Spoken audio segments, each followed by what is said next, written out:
everyone, and welcome back to another edition of Marvel Talk. We are talking What If Season 2, Episode 5. I am OLED Ed Fries, and I'm joined by my tag team partner tonight on two shows, Andre, the Ole Stomper C. How you doing, Andre? I am doing absolutely phenomenal. Got to watch an incredible episode of Marvel here. Holy crap! This is I've enjoyed every single one except for the original, except for the premiere. And not that I didn't like that one. Just this is the best one so far, and they've just gotten gradually more fun and more fun and more fun. All right, so people know that I was a little down on the episode yesterday. Give me your thoughts on what if Iron Man crashed into the Grandmaster. Just quick general thoughts. I thought it was a fun little romp, but it almost I'm happy this wasn't part of season one. I'm glad they decided to remove it because it almost just doesn't work as part of that world. And I said it last night. I don't think it fits in either season 1 or season 2. I feel like it just doesn't fit anywhere. It's in its own little world, and it's bad. And not that it's bad. It just doesn't. It did nothing for me in any of the worlds. Like, my favorite part of that episode is the GoBot / Transformer moment of the whole thing. Yeah, there's some fun little points to it. It's a good overall story. It to me it fits in this season, being that this season is singular stuff on their own. That's other than what we have to talk about today. It works in that sense to me. I still enjoyed it more than the premiere. I'll tell you that right now. I disagree. I think I much more enjoyed watching Nebula than I did watching last night's episode. But speaking of it fitting more in, this episode fitting more in, even though it's been a lot of standalone by itself episodes, even the Watcher goes ahead and tells us in this episode, I'm not big in the sequels. But this story deserves a sequel. And I loved it because I was like, when the moment I heard that, I'm like, oh God, no, we're getting the story we want, but we're not getting it in the universe we think it is. And I was starting to get very worried. But no, he gives us the benefit of the doubt. He tells us where everything's okay. And he recaps season 1 with the Multiverse Avengers and how he took Peggy Carter and how he brought her back to this specific moment. And there are a lot of fun things in this one. From Secretary Bucky Barnes. Well, let's just start with the Avengers to begin with. Her Avengers. That's what started it all, didn't it? I'll go ahead and pull that picture up as you go ahead and talk about it. Yeah, her Avengers. So we got the traditional Avengers team, her obviously replacing Steve Rogers, but there's no Hulk. So we have Wasp in place of the Hulk in this one. We have Hawkeye, we have Iron Man, Thor, Black Widow. Where is the Hulk? Why don't we have a Hulk? That is the goddamn question. I love, and by the way, for those that go, this is weird, that would never happen. One, in the original comic books, the Wasp was always a massive part of the original Avengers lineup. 2, there is a deleted section of the script of the original Avengers movie where, and I can't believe I'm about to say this, Zooey Deschanel was supposed to take on the role of the Wasp and be the 7th member of the original Avengers team. Again, I love me some Zooey Deschanel. I'm a huge New Girl fan. That girl will have my heart forever because she's charming. She's awesome. I will say I have a giant crush on the girl, like as a celeb crush on the girl. Yeah. But I'm happy we didn't get her as Wasp. I am. I'm happy we got Wasp the way it came. And remember, for those that are still like, well, the modern Marvel stuff would never do that. The Avengers cartoon show made not more than 5 or 6 years, I think now, the Avengers Earth's Mightiest Heroes one on Disney Plus. The original lineup in that show includes both Hank Pym and a character of the Wasp. Mm-hmm. So yeah, And again, it's the mother essentially from MCU as the Wasp in that one. But again, Janet Van Dyne, yeah. You got like you look at it and you go, well, I thought it was cool. I was just wondering where the fuck is the Hulk?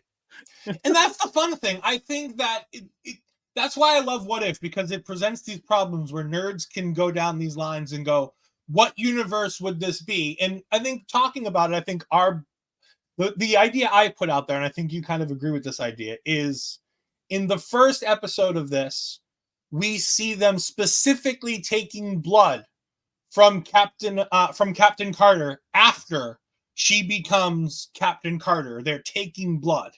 Mm-hmm. And I think the direct blood taking at that moment, at that time, lets them more readily be able to potentially do the serum than it would have been had we had what happened in the original Captain America, because there's never a scene shown to us after he changes where they take his blood.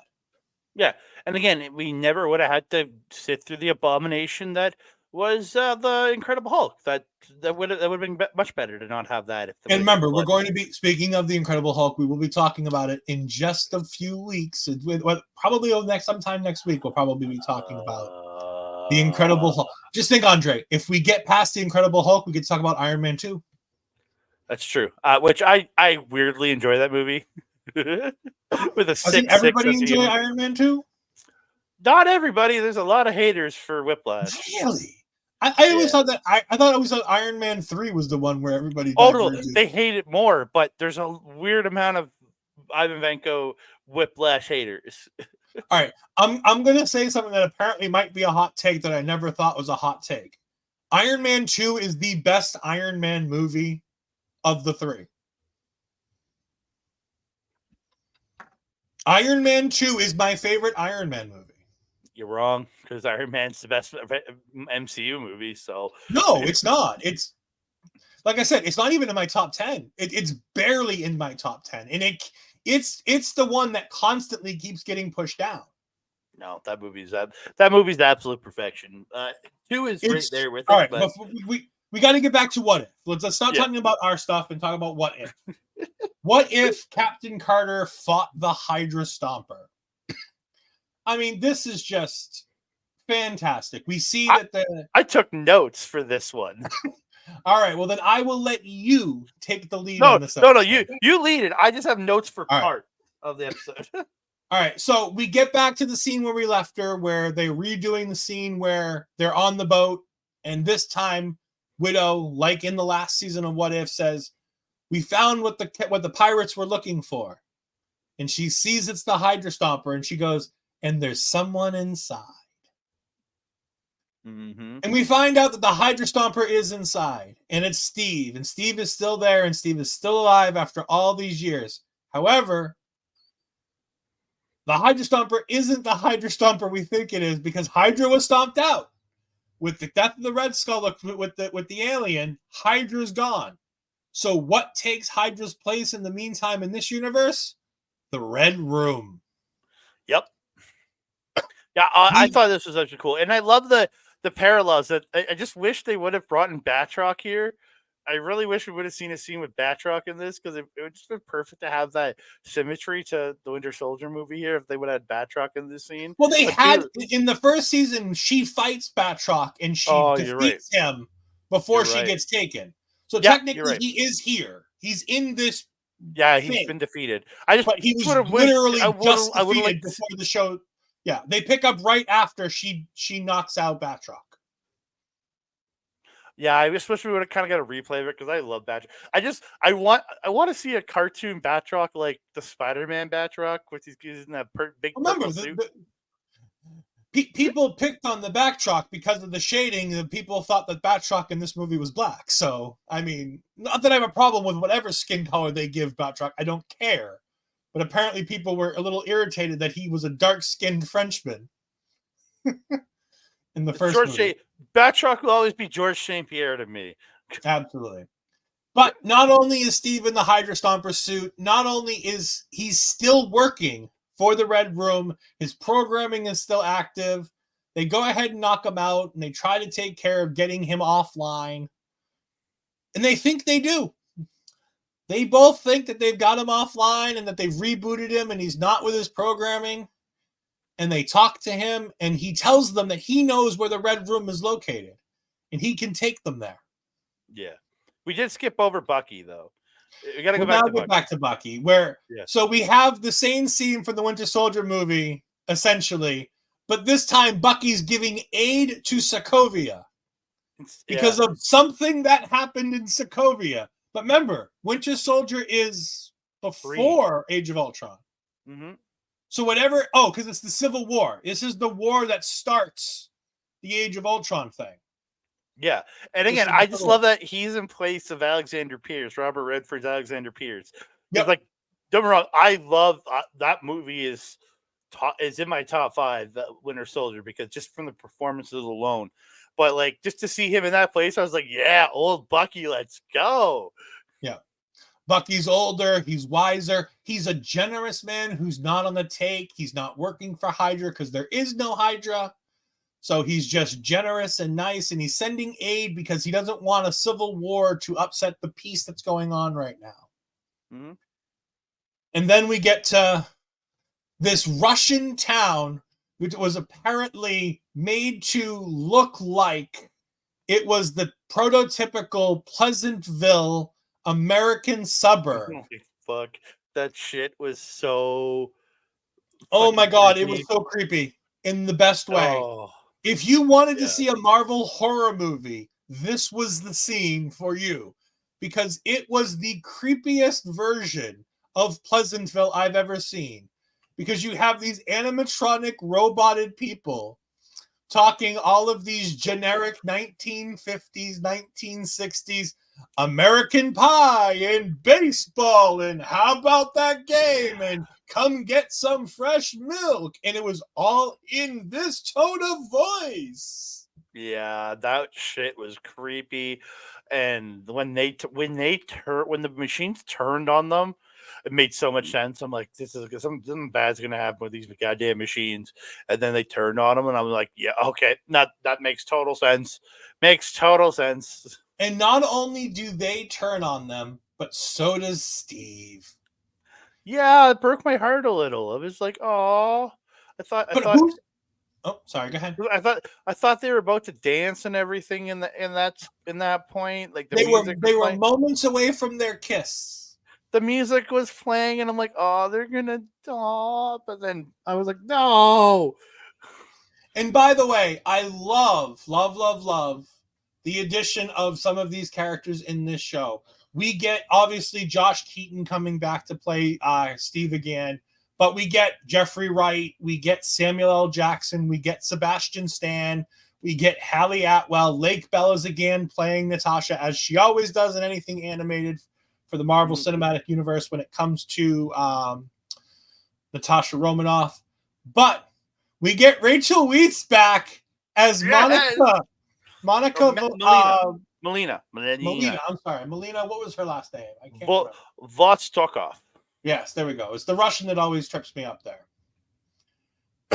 But she's the one. There's no more Dreykov's daughter. There's no more Dreykov. It is Mummy's back. Mm-hmm. And Widow even brings it up that she can't fight her mother. And the look from Captain Carter's face, like, excuse you? She's just mom-ish. Yeah. I love the mom-ish. Oh, just sensational work here. Oh, for sure. And then the battle that came from it, like Widow against the Widows, and then Carter fighting the Hydra Stomper were both absolutely great fights. Like Widow just really, and like using all the tactics, and eventually using the Widow sting to take down all her sisters, and having to fight Melina, so good. Like and you can see the emotion that just like killing her, having to fight Melina, while also trying to like compose herself to fight Melina. Yeah, just absolute sensational stuff. Of course, at some point, they get the better of them. They turn off the Hydra Stomper. They go ahead and defeat Melina. And everything seems to be being wrapped up. Well, she because Carter gets into Steve's head and she's talking to him, and then he just kind of does that turn of like, all right, and he fires up his Iron Man costume because it's literally a giant iron. It's the iron. It's The Iron Giant, or iron whatever the Jeff Bridges' costume essentially. Ironmonger. Ironmonger and flies straight up and flies through the Red Room, blowing it up Captain Marvel style right there. Just a Captain Marvel blowing up Thanos' ship. And you can see Peggy just like broken by this because she's like, I've lost him again. And just heartbreaking. Marvel will never give us, other than Endgame, that moment. No. Talk about how special that moment in Endgame, they continue to make it. Because that moment never happens in any other universe at any other time. Do these two ever get the chance to be together? Nope.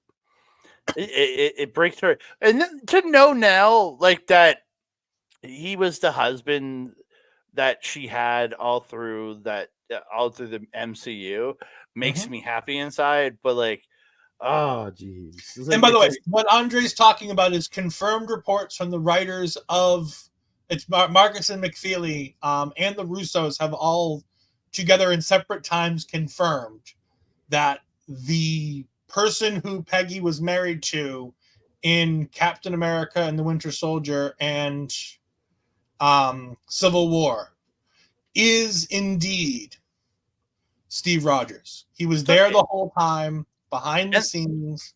Yeah. And the picture of him on the desk makes so much more sense now from when they went back in time in Endgame. It makes so much more sense because she's playing. Because remember, he's probably not living under the Steve Rogers identity. He's living under another identity. But for her to have a picture of a young Rogers there makes so much more sense now. Yeah. And then back at the Avengers compound at the end of the episode, Peggy tells Natasha that she has to keep looking for Steve. Just like Steve said to everybody else at the end of Winter Soldier when he had to go look for Bucky. I love how they make her story literally Captain America's story with small tweaks here and there. Yeah. But she feels like a completely different character, even though we know the beats of her story beat by beat for the most part. Yeah. It doesn't feel like they're just retreading the same ground. It feels different. It feels important. It makes you feel. Yeah, when you see her doing this. It feels different, but it feels the same at the same time. It's a story about love. It's about somebody's love for someone else. The love that Steve had for his brother, his brother in arms, Bucky. It's Peggy's love, like romantic love for Steve. It's the same, but they do it they do everything in just a little different ways. It just makes it perfect. However, this is not the end of the episode. As the Watcher's doing his roundup to go ahead and finish the episode, he says, and I know everything. And then all of a sudden, the red little circle pulls from underneath, and Peggy gets fallen through. He's like, what the hell is this? The fact that the Watcher got fucked up by is awesome. I do. And then we're greeted on the other side of the hole with this scene. Yes. Of an older, more mustachioed Nicholas Fury. It's Sir Nicholas Fury and Wanda Merlin, ladies and gentlemen. And this looks to be what's leading us into episode 8, Marvel 1602. Yes. I was wondering how you're going to do Captain America in this. That wasn't my question, but no, we're getting Captain Britain. I'm down with that. Yeah. Captain Carter will be the Captain America in this. Now, granted, there are people who are still holding out hope that it's not just a 1602. There are some interesting stories that could be told if it's not 1602, because the 9th episode is very vague on its title of Supreme Strange Intervened. What if Supreme Strange intervened? And there's a potential that episode could be revolved around Earth 3099 in Morgan Le Fay. Again, and if this turns out not to be the 1602 and to be Morgan Le Fay, I'm down for that. I really am. But either way, I'm looking forward to seeing Wanda Merlin and Sir Nicholas Fury. And they could be moving the two together. So Morgan Le Fay could be the queen of the Marvel 1602 universe, because the Marvel for those that don't know, and I didn't know, and I had to do a little bit of research. And thank you, Screen Crush, for doing a lot of the heavy lifting for me. In Earth 3099, Morgan Le Fay casts a spell that takes everybody back, all the heroes, to portray themselves as if they were medieval knights and things like that. It brings them back to the medieval times. So you could theoretically kind of mix those two stories together and make her the person in charge of this 1602 universe and why the Avengers need to assemble in that universe. And then the 9th episode could be Strange Supreme rolling into that battle to get involved with, because something happens at the end of 1602 episode. Again, there's so many things that could happen here. Yep. Andre, tell the good people where they can find you the rest of this week. On Twitter and others at That Canada Guy, on Instagram and Threads at That Canada Dude, also on other stuff at that address. You can find me over at YouTube at youtube.com/Andre and Melball Wrestling Talk. You can also find me periodically showing up on Sunday nights in Main Event Radio, where mine and Mel's shows will be simulcasted in audio form. Coming up on December 30th, 31st, we will be having a review of the Stardom Dream Queendom show. On January 1st, we'll be releasing our interview with New Japan English commentator Walker Stewart. And on January 5th or 6th, we'll be having our Wrestle Kingdom review. And then we'll be having a best of show coming out in that time frame, maybe after the Wrestle Kingdom show. We're going to do a best of 2023 of Stardom, New Japan, and our local Edmonton independent wrestling scene. So please check that Chop Talk out. And while you're talking about year-end review episodes, you're going to want to catch the Our Local Establishment year-end review episode, as Mel's going to be giving you a lot of the things that she thinks about her and Andre's episode, maybe a little early, because on January 5th, me, Mel, Bobby Money Munson, and Lauren Goodnight are going to be covering AEW, WWE, and NXT, Major League Wrestling, the MLW, and New Japan and Stardom in our best of year 2023. We'll be doing that live on the Twitch at 10 p.m. Eastern on Friday, January 5th. So make sure you check that out. You can also find me at EdFries12584. You can find me on the Twitch at EdFries2002, where I simulcast all of my Our Local Establishment shows, and I make sure to go ahead and stream some gaming content on there in times. Also, as you will have just seen, if you're catching this on the YouTube side, hopefully, you will have seen that me and this guy right here will have just reacted to taking over the NXT's final year episode of the year. Will be coming out just before this happened. So once you finish watching this, if you missed that, go ahead back on the YouTube side tomorrow and go ahead and catch that, as we go ahead and we'll have that available for you tomorrow afternoon. So make sure you go ahead and catch that. And catch me and Andre back here again tomorrow as we talk about the 6th episode in this series, the most interesting episode, because we know nothing about this character. What if Kaori reshaped the world? This is the episode everybody's been looking for, as it is the first time in the What Ifs that Marvel has created a character specifically for the MCU's What Ifs. Get me interesting. Until tomorrow, catch me, catch Andre. We'll see you next time. Goodbye.